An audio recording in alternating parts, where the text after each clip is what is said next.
ჩემი მეგობარი სულ იმტკიცებდა ხოლმე, რომ ეს პროტესტი ვარიო სახალხო და რომ ვეუბნებოდი ხოლმე, რომ მაგას სათავეში უდგას მეთქი აი ეს ნაცები და ნაბოზრები, არაო, სახალხოა სულ მაგას მიმტკიცებდა, რომ ადა ხალხიო თვითორგანიზებას ახდენენო და აი ესე მიდისო ეს პროცესებიო, რაც ყოველთვის მეგონა მიამიტობა და სისულელე და ასეც არის, ხო?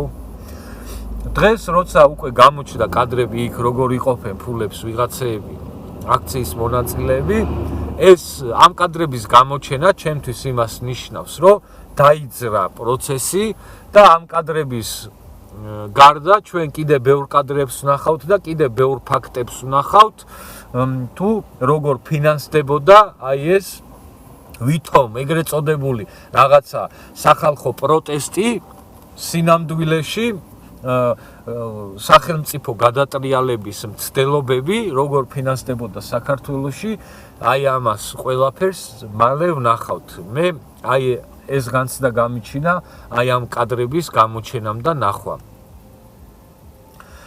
საქართველოში ამუშავებდნენ იმ ოპერაციას, რომელი ოპერაციაც ჩაუტარეს უკრაინას. უკრაინელი ხალხი მოატყუეს ორჯერ. პირველად მაშინ მოატყუეს, როცა ეგრეთ წოდებული პირველი რევოლუციას ვეღარ ვიხსენებ რა ეწოდა, როცა პირველად მოახდინეს სახელმწიფო გადატრიალება უკრაინაში, იუშენკო რომ მოიყვანეს პრეზიდენტად.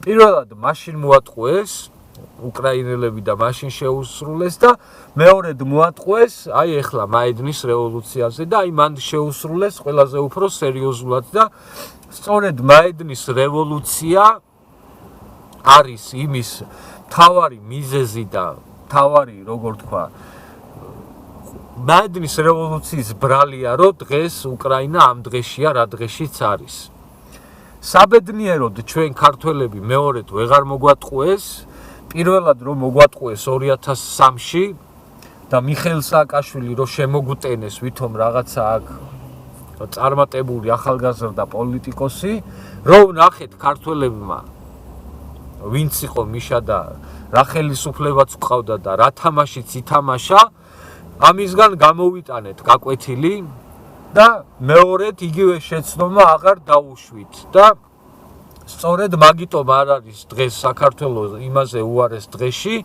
ვიდრე არის უკრაინა.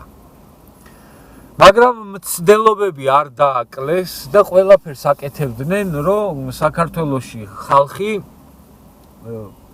გამოეშტერებინათ. ისევე როგორც გამოაშტერეს უკრაინელები.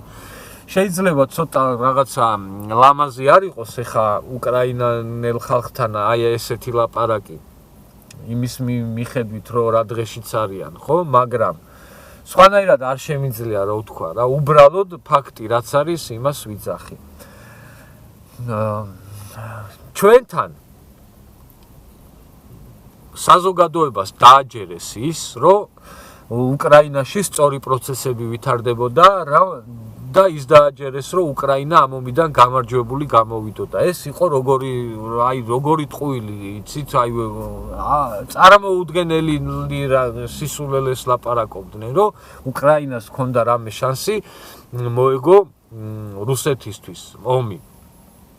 შესაბამისად, ეს ნარატივი, რომ უკრაინა ომს იგებსო, უბრალოდ ვიღაცას სირიკო ელისაშვილის ნარატივი ხო არ იყო.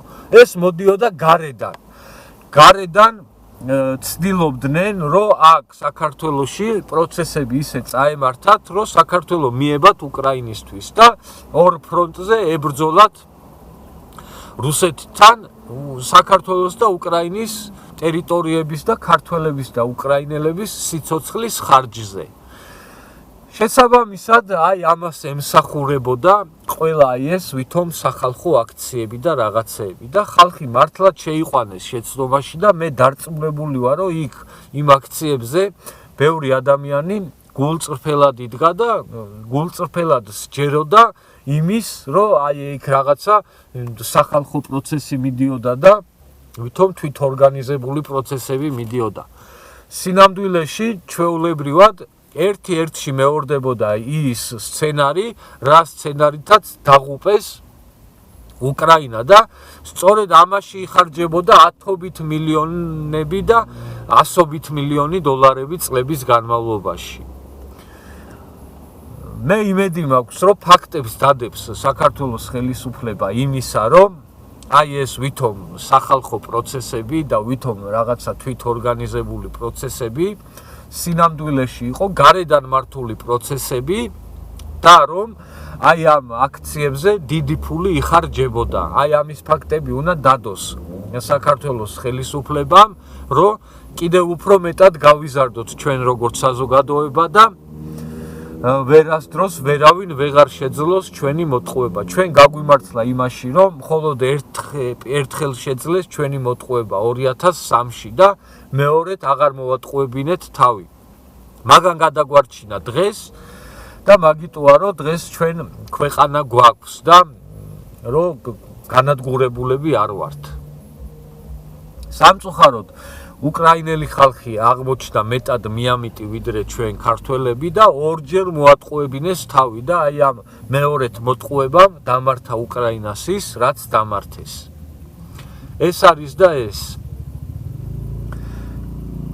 რაც შეეხება საქართველოს, დარწმუნებული ვარ, რომ ისტორიის სწორ მხარეს აღმოჩნდით და დარწმუნებული ვარ იმაში, რომ დაიწყება საქართველოს წინსვლა, გაძლიერება და გაბრწყინება.